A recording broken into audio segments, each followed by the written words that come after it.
Welcome to the Grow Podcast. I'm Pastor Mike with New Hope Network. We're here to help you take your next step in your relationship with Jesus. I'm so glad you're with us today. What's up, New Hope family? Welcome to the Grow Podcast. My name is David. I'm very glad that you are here with us this week for our last Grow Podcast, not ever, but of the greatest story ever told large series. This is the last one. We've just wrapped up the series. This is episode 97. With me, as always, is Pastor Mike. Hello, Pastor Mike. Hello, David. We did it. We made it. We went all the way through the Bible. All the way through. 30 weeks. We said 31 for a long time. We did, but actually it's 30 because we combined two together. Yeah, next week you can just and then we relax. Skipped a few for Christmas. Yeah. But either way. Or added a few for 30 Christmas. 30 weeks through the Bible. We did it. Did it? It's been good. It has been awesome. Been a lot of fun. I really enjoyed it. I'm kind of sad that it's gone. I remember in the meeting we had with our staff when we were talking about like potential sermon series and things like that. And you brought up the idea of going like, let's do a really long series, go all the way through. And then I loved it, and I wouldn't stop talking about it because I was like, that's the best idea. That's way better than my ideas. Let's do that one. And then it turned out even better than I thought it was going to be. It's good. It might have been my favorite series we've ever done. And I know Michael and I talked about this a little bit actually at New Hope here at our campus. So if you join us there, you heard us. But I had never read chronologically through the Bible before, ever. I had never done that before. I'd read it, but just not chronologically before. So this has been very enjoyable for me, something I hadn't done before. And I like the way that the book that we've been using takes the Bible and put together the story. Randy Frazee, Max Lucado, and I'm sure there are others involved in it, but those two are kind of headline it. I've read like chronological reading plans, but what they've actually done is instead of like reading this chapter, then this chapter, then this chapter, they kind of take it and actually put it there where you don't realize I'm taking a chapter from this. It's like we've talked about, the Bible itself is not put together in chronological order. Right. And it makes it feels like a story, which is what it is. Yeah. Super interesting. Isn't that interesting? What a good name for it, man. Yeah. What a happy coincidence. Yeah, isn't that interesting? No, I think it's been great. I really enjoyed it. That's all I have to say. We'll see you guys next week on the next Grow Podcast. I don't think anyone wants to hear us talk about Revelation. No, it's the least read, least interesting book in all of the Bible. Definitely. It's like Revelation, then like Lamentations right after that. I was thinking the book of Numbers. Numbers would be there too. I feel like there's a little more in Numbers that I don't know. I wish there was a way to know, like, definitively what is the least read book of the Bible. I would say Jude.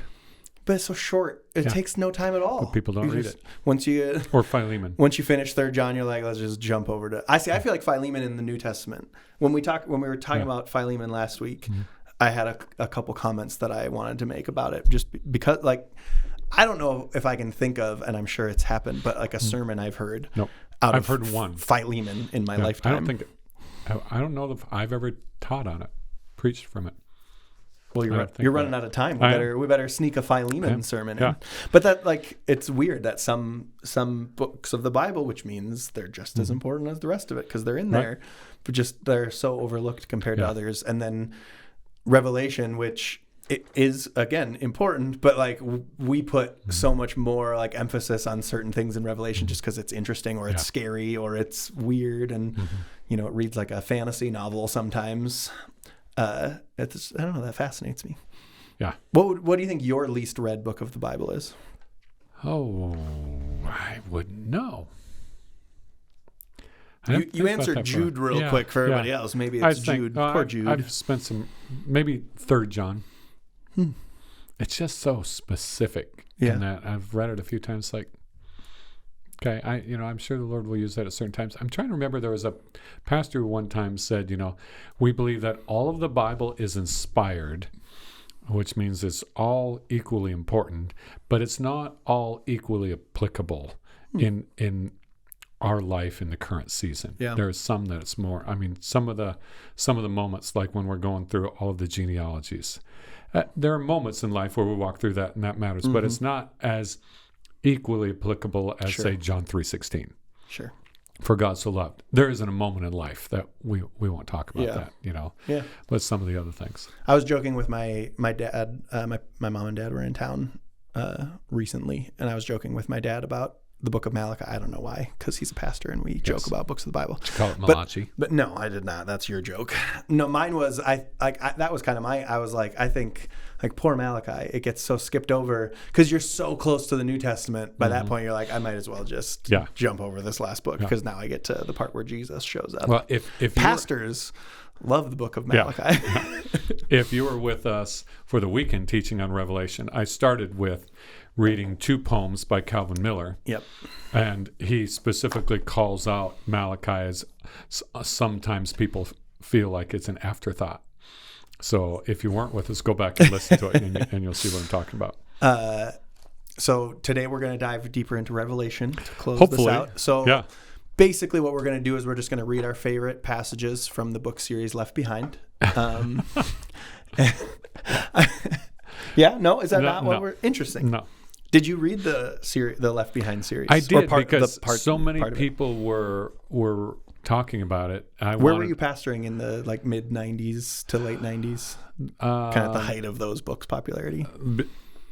Probably my first pastorate, which was early 90s, was in Syracuse, Kansas. Second pastorate was in West Michigan. So it probably crossed between those two. And a lot of people. So, and I had a lot of students that were like, oh, they read it, wanted to know. Yeah. And it is a fictionalized interpretation of what people think Revelation is saying and teaching. And so many people, and again, we even talked about this, so it's so interesting how we add stuff to Scripture and we take it as Scripture. Yep. I'm not criticizing the books, but I'm saying be very careful to understand what they are in their place. It's a fictionalized, using creativity and imagination idea of what this might be like, and we need to. That's not bad, but we just need to be very careful with it. Which I mean, I think the first book came out in 95, so I was like 8. And they were still really popular kind of into my preteen years. And I looked it up, actually. There are 16 of them. Yeah, there's a lot of them. Which is crazy. The last one came out in 2007. I have not read them all, but I definitely read the first 4, maybe 5. I couldn't remember if I had read the 5th one. But even at that age, I remember people treating them as if they were theology textbooks, this is exactly what's happening, that this is what's going to happen, we're about to experience this. So when I was that age, which was sometime before you were that age, a couple years before they didn't have those books. They had a series of movies, and one of them was called The Distant Thunder. Some of these, and they would show these, and I'm convinced that, especially they would show them too, and they were well done for the 80s, late 70s. I'm convinced that they showed them to youth groups, and I know this might cause somebody to struggle, but I'm going to say this one to scare the hell out of us, because they were scary. I remember us all going, "Is he coming? Is he not coming?" Waking up in the morning not finding my parents. Did the rapture happen? All those kinds of things. For real, after the Left Behind books came out, the idea of being left behind, I was like, Michael, will you press the cancel button on our timer there? Something popped up on it, so I have no idea how long we've been recording for. Probably 5 hours now. So I'm glad you joined us for the Left Behind podcast. If you have no idea what we're talking about, then you probably were not a Christian in the 90s, because if you were, then you definitely know what and then there were movies. There were some movies. I've not seen any of those. You didn't see any of the movies? No. So I saw all of I've seen clips. I believe there were 3 originally. They didn't make it all the way, or maybe, I don't know. I didn't see the 3rd one, but I saw the first 2. And then Nicolas Cage recently made a new one in 2016 or something like that, because Nicolas Cage is in every movie that has ever been made, which wasn't horrible, if I'm being honest. Really? It was bad. That's surprising coming from you, because you are my friend, the movie critic. Way better than I expected a Nicolas Cage Left Behind movie. And then even better news, Pastor Mike, another one just came out this year in 2023, starring Kevin Sorbo. Hercules, for those of you who are as old as Pastor Mike or myself and may remember the TV show Hercules.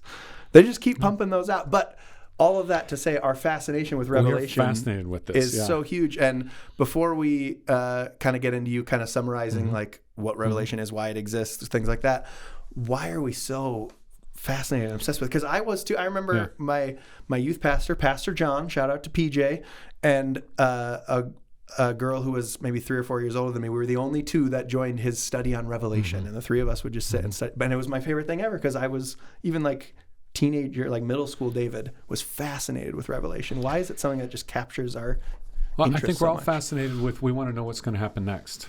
And and so anything, the future, predicting that. And I think my assessment of that, it really does go back. I know I attach everything to this, but it really goes back to the garden. When sin entered in, Adam and Eve sinned because they wanted control, their own control. And, sin only made things worse. Our world spun out of control. We've spun out of control, and we want control. So part of knowing the future, looking forward toward the future, is, how do I control? Sure. How do I control? Can I control? How do I prepare? So you've got all the preppers, you've got all these kinds of things of, how do I control? How do I avoid this? How do I not do this? Yeah. And how many movies and shows and books are about time travel and controlling and changing things? It's because we fall into this. In the Old Testament, it was mysticism, it was fortune telling, it was, all these kinds of things. It's not a new thing. So obviously you preached on Revelation, but it's a larger book than one sermon gets to every single thing. So if you could kind of summarize briefly all the stuff you had to leave out, how would you do that? It's we'll dive into it a little bit more, but to put it in the context of our series, where we're talking about upper story, lower story, my story, it is unique in that it lets you see upper story and lower story almost simultaneously, because you get this picture of earth from heaven, and then what actually happens to earth, but you see this.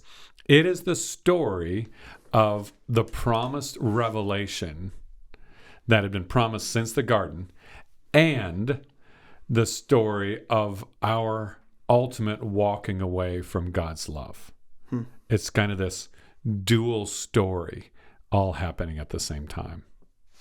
It sounds depressing. And encouraging all at the same time.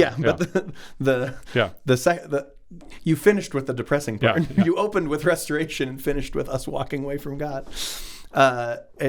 It's a weird book to read. It's not that we haven't touched on any prophecy before, right? Like, especially when we were talking about Daniel, we talked a lot about prophecy. And there's other parts where there's some prophetic things in Scripture, but this is really the only book where, like, that's all we think. It's just it's just prophecy. Not that there isn't anything but prophecy in Revelation, but that's seemingly the bulk of it. And so it can be hard to read and understand because of that. There's a lot of people come up with all sorts of theories. I cracked the code of Revelation, and I can tell you when this is going to happen and what this means and who this person is. That's one of my favorites. I figured out who the Antichrist is. I got an email the other day saying, "Here's who it is, and you need to pay attention to this." Going, oh man, do we need to do a special episode of the Grow Podcast? But so what are some of the main things that we need to know about it as we read it? Well, I think one of the first things, and I think this is one of the most important things, but one of the most ignored things, is the book of Revelation really is almost in two parts. We like the first part where it describes Jesus is coming, all these kind of things, and then we kind of skip the next couple chapters. And then we skip on to the prophecy. We miss the 7 letters to the churches, which are arguably, my opinion, and others might argue, that's why it's arguably, I think, some of the most important part. It's like, before we talk about all this stuff, let's talk about your heart. And it's not just the organizational church he's talking about us as being the church. And I think we spend so much time talking about the future, and we miss are you lukewarm? Is Jesus standing at the door of your heart and knocking? Are you letting him in? We miss these moments that really were what John was trying to get to. Now, this was God inspiring him more than anything else, is be the church. This stuff's going to happen, but you need to be the church where you are. And so there's that. And then you've got, after that, this story of restoration. And you view it, like we talked about, through 2 lenses, primarily through the upper lens, which is part of why it's so hard for us to understand, because we're in history, it's easy for us to look back and say, oh, we get this heavenly perspective and we know exactly what happened. Mm-hmm. Now in this, we're looking at some future time, and remember, it's been 2,000 years since John saw this, and we don't know when this is going to happen. It could be another 2,000 years.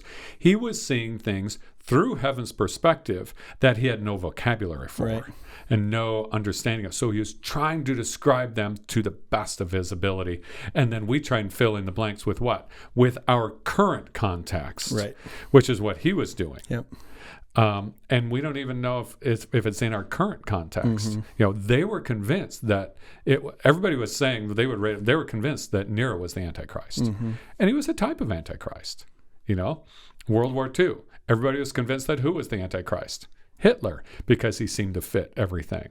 I remember when everybody was convinced that Gorbachev was the Antichrist because he had the birth, so there's he had, this kind of mark. Yeah. So we always interpret this we always tend to interpret this in our current context instead of reading it, preparing us for it. So when it really happens, we go, oh, now I see it. Mm-hmm. The number 7 pops up a lot. Yeah. And you mentioned the 7 letters. Yeah. There's other 7s that we're actually going to get to. We'll touch on some of those when we have Pastor Mike reveal his favorite bowl of God's wrath. We'll get to that in a little bit. But there's 7 seals, 7 bowls, and there's a lot of other 7s in the Bible too. What's why are there? What's with the 7s? In the ancient Joe world, Mauer wore number 7. He's a great baseball player. Is that related in any way? Or? In the ancient world, different numbers so they indicated more than just a numerical value. They also indicated something like whether it's completed or finished. So they had more meaning than that. Mm-hmm. So in the ancient world, the number 7 was often used to describe kind of a closed loop. This is a completed number, and nobody's really sure why. People have speculated on it, but it's all over. It's not just in biblical writing; it's in other kind of writing. So remember, God used the language of the day. So when there's a 7, sometimes and very often God uses the literal number, because remember, he speaks that language. Mm-hmm. But he also has them choose that number because he's saying it's complete, it's finished, all the pieces of the puzzle are in place. So are there literal 7 repeated things? Probably, because God uses our language. But more importantly, he's saying this is how all of the pieces of the puzzle fit together, and when you see it, you'll go, oh, no more is needed for that. It all fits together. Let's maybe go through, maybe briefly, I don't need a 40-minute dissertation on each seal and each bowl and everything, but I mean, unless you want to, I would probably enjoy it. I think we might lose a number of our listeners. We might, maybe talk to us about why we need to know, what is the point of knowing what the 7 bowls of God's wrath are going to be, and part of it is I don't think we're going to judgment's going to come in each one. See exactly what they are until, like we just talked about, until we're actually in the context that was happening. We put that. So there's 3 kinds of different things from heaven's perspective: 7 seals, 7 trumpets, 7 bowls, but each one has a very specific point. And the primary point of anything, and we've talked about this before, anything that we kind of consider a judgment or a punishment, from our perspective, lower story perspective, it's always to draw people back. We talked about this a couple weeks ago. In the first week, we talked about Paul, where we asked the question on the weekend, what's it going to take for God to get your attention? For Paul, it took blindness and a crisis moment of life. God would prefer not to do that. But sometimes our hardness of heart and our distraction, he has to allow things to get our attention. So I want to stop you real quick, because I think people that go through those difficulties struggle to hear you say that's not how God wants to do it. But when we look, we look at the one example we have of human beings before sin came into the world. God didn't make anything difficult on Adam and Eve. Their relationship was handed to them in perfect form, perfect relationship with God. And it wasn't until we screwed it up that there became barriers, that there became difficulties. And I think that's important for us, because I've been in those modes where I'm this, God didn't have to have it happen this way. And it sucks that it's happening this way. And it's frustrating, because I know he could do it different if he chose. And we put all the blame on him and take it completely off of ourselves, which we're very good at as human beings. And he knows what's going to get our attention the best. Yeah, for sure. Like, you probably know what's going to get your kids' attention the best. They may not. They may choose something different. Yeah. And I just need to add a clarification for that, because don't take that to an extreme where every bad thing is God trying to get my attention. Right. I think that's the first question we should ask is, are you trying to get my attention here? Yeah. Sometimes stuff happens just because we live in a world that's been infected by sin and it sucks. Sure. So, do we want to talk about some seals and trumpets? Let's start with the seals. Let's start with the seals. The seals, really, when you look at that, these are creatures that swim in the ocean and or an army eat fish. Members of the Navy. Yeah, Navy group. Sorry, I got the wrong branch of the service there. I apologize. You better be careful. I don't know if we have any former Navy SEALs. As soon as it came out of my mouth, a declaration of ownership and leadership. The first 7 seals really reveal the heart of God. He created a perfect earth. He's a God who handcrafted every human being. When you think about this, and as each seal is broken, we see the beginnings of this painful and messy process of him restoring creation in our hearts. There's these 4 horsemen who are given authority to do what it takes to turn humanity's hearts back to him. And it gets messy and intense. And with each one of these, what we're seeing is creation beginning to degrade with exponential speeds. And we've talked about this all along. This is this ongoing thread. The further you distance yourself from the author of life, the more death and destruction and chaos begin to come in. So you begin to see this. We are distancing ourselves more and more and more. And God's saying, you took another step. You took another step. You took another step. But at the center of this first image is this, we get this glimpse of heaven too. And chapter 7, verse 9, he says, "After this I looked, and there before me was a great multitude that no one could count, from every nation, every tribe, people, and language, standing before the throne and before the Lamb." Then you skip down to verse 15. "And he who sits on the throne will shelter them with his presence. Never again will they hunger, never again will they thirst." What he's doing, he's saying, what's happening on earth is not the way it should happen. It should be this way. Yeah. We should all, every tribe, every tongue, every whatever. For the Lamb at the center of the throne will be their shepherd. And you don't miss that image. The Lamb becomes the shepherd. Catch this. Yeah. The Lamb that died becomes a shepherd. And he will lead them to springs of living water. And God will wipe away every tear from their eyes. And the application right in the middle of all this death and destruction is God wants us in his family. He wants us in his family. Yeah. Let's do the 7 trumpets. What do you got for us? So in the ancient world, and even still today, when a trumpet would announce, like it meant a king was coming and meant an emperor was coming. So these are announcements of authority. Whether they're literal trumpets, I don't know. Will we hear them? I don't know. But they're announcements of authority. And it's God saying, even though you distance yourself from my authority, I'm still in charge. And it's not a matter of powering up. It's just saying, this is just the way things work, And again, going back to what we talked about, we try to distance ourselves from his authority, and what happens? Destruction and chaos. So you see every part of creation beginning to get affected, and the infection kind of going deep. It's like the cancer finally is spread to every cell in the body. So you see the earth get affected, you see the sea get infected, you see the sky get infected, and it's kind of this progression, right? You see the water, which is most of it, get infected. And then in chapter 9, we're witness to the release of some kind of demonic creature that John's trying desperately to describe, and we have all kinds of things. Let's just know, you'll know it when you see it,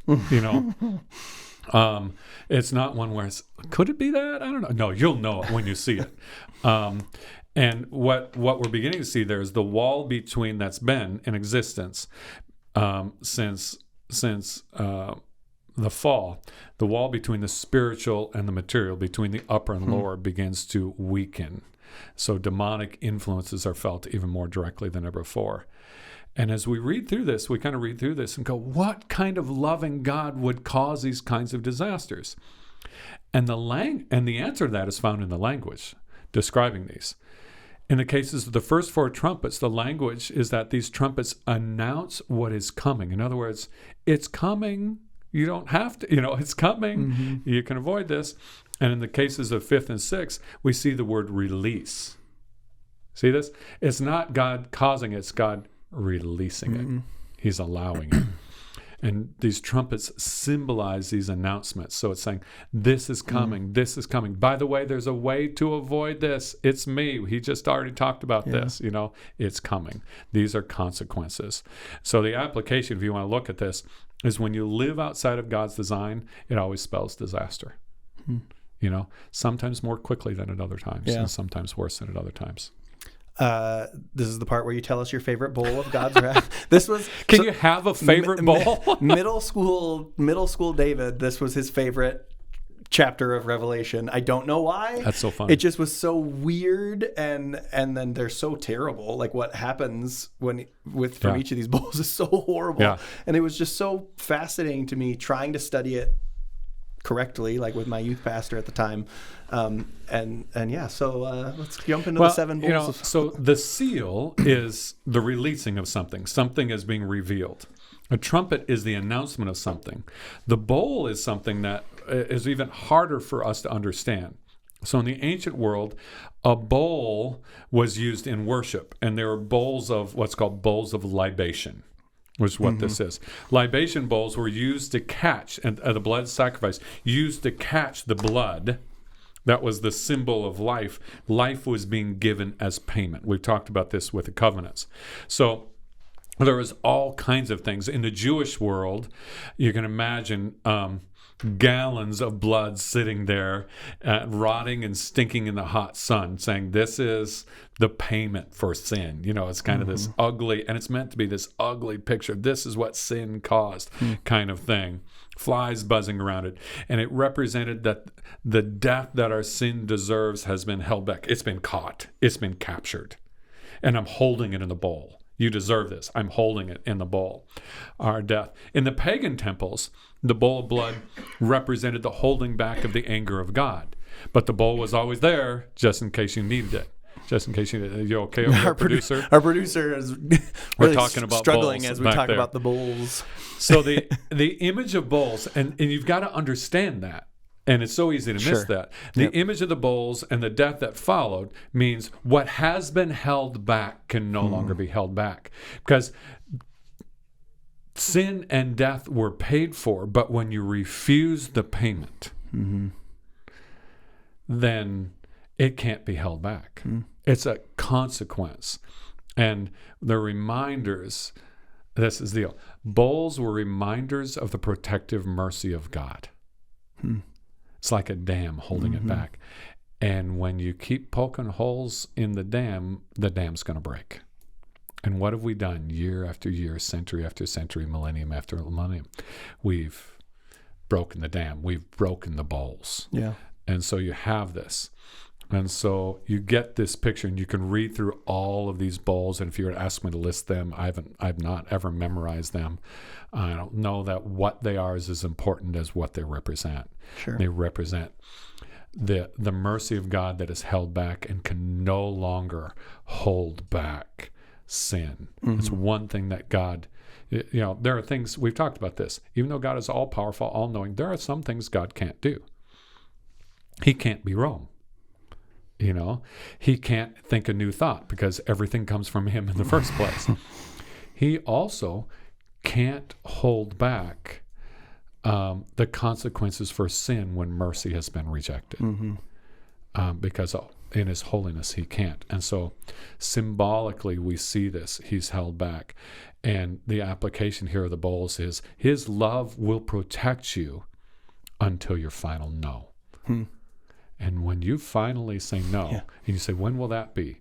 Well, God knows that. He didn't determine that. He knows that. And when your final is no, it is no longer held back.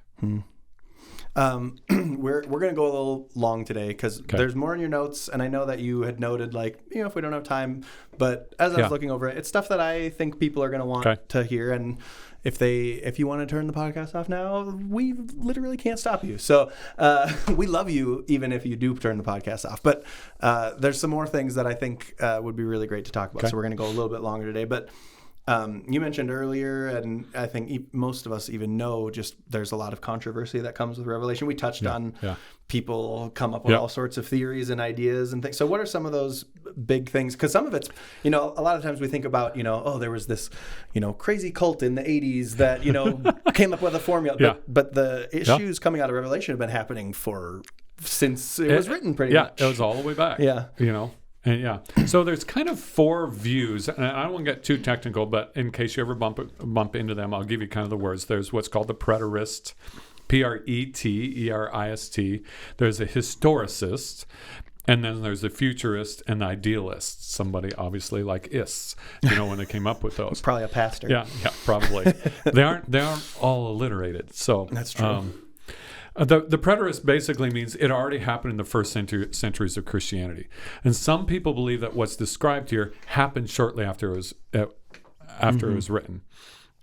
And here's the good thing about this particular view: it takes these events very seriously, and it gives credence to the validity of Scripture. The bad thing is that it ignores the implications of a final closure on the effects of sin, Satan, and evil here. Okay, the historicist, which is really close to it, saying it has happened and is happening, it's kind of this ongoing thing in Western Christianity. And this view has really only come up in the last 500 years or so, especially in the 19th, 20th century. And this is where we kind of go, we see it happen, like Mikhail Gorbachev, or now, whoever, you name a world leader. Pick a world leader you don't like, leader. And including our own. Yeah, I was just going to say, including our own here in the United States. And there's lots of problems with this, and part of this is, especially here in the Western world, is we ignore the rest of the world. Our current president, because he's not my particular party, he must be it, and not making the decisions I want. Whatever it might be, or whatever. Yeah. And this has been dogmatically taught to apply to current events. And here's the problem with this. Then we reinterpret it with each new era of history and threat. I remember when I was in college, there was a guy from a college just down the road who wrote a book, 88 Reasons Why Jesus is Coming Back in 88. And he... Can I still find that book? And he gave the date for it. And when the day came and by the way, came and went. By the way, we played soccer against that team on that day. We're all like, what do we do if they don't show up? He rewrote it, 89 Reasons Why He's Coming Back in 89. Perfect. It's like, how many times are we going to rewrite this? Which causes, no wonder people outside Christianity have questions. Yeah. Because we're approaching this wrong.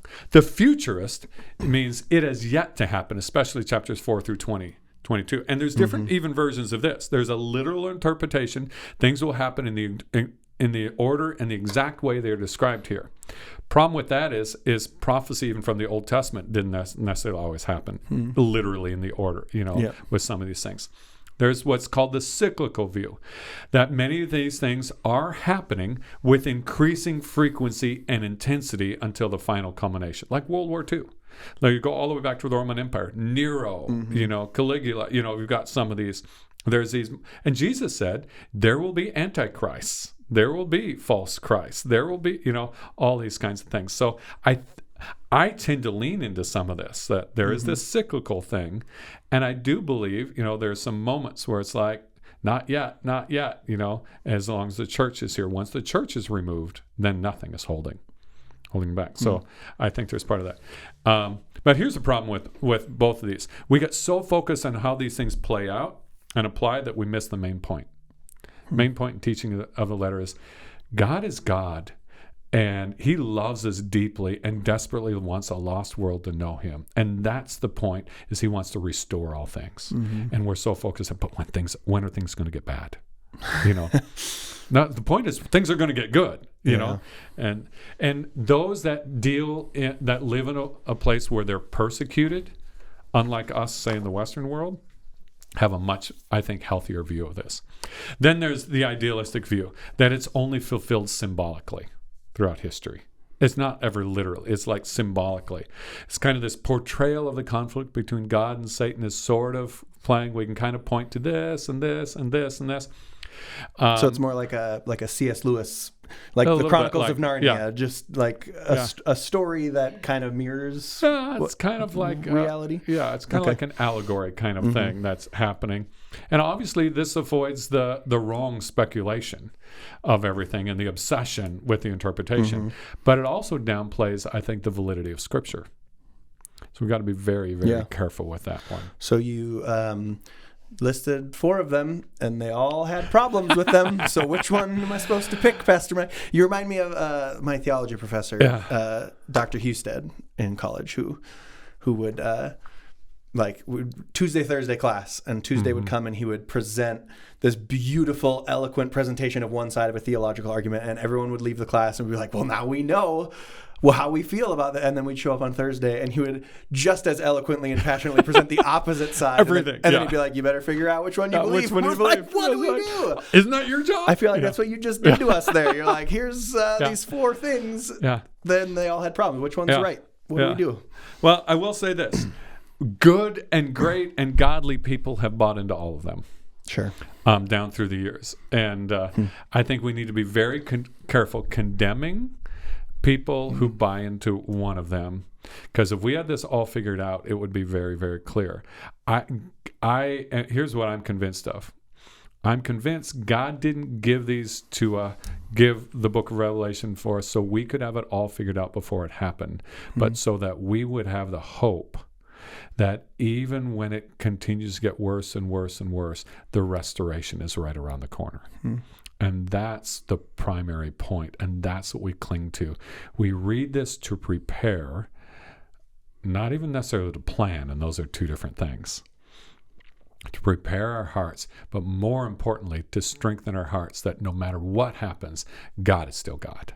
And he still loves us and wants us desperately to turn back to him. So my job is not to focus on the future and how do I prepare and avoid it. My job is to say, I've got that friend, I've got that family member who doesn't know Jesus. Yeah.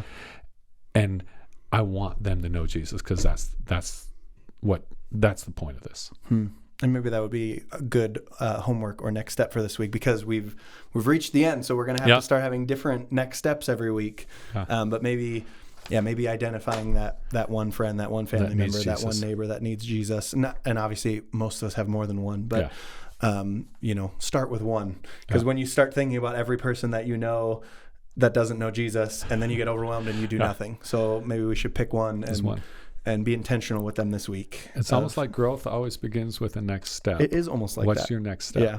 I don't want to pick the homework for us this week, but I feel like that's a fair homework. I feel like for us here at New Hope, where go is our most important part of our mission, lost people becoming found. I feel like all of us this week should be committed to that. Let's find one person and move in our relationship with them towards them becoming a found person. Absolutely.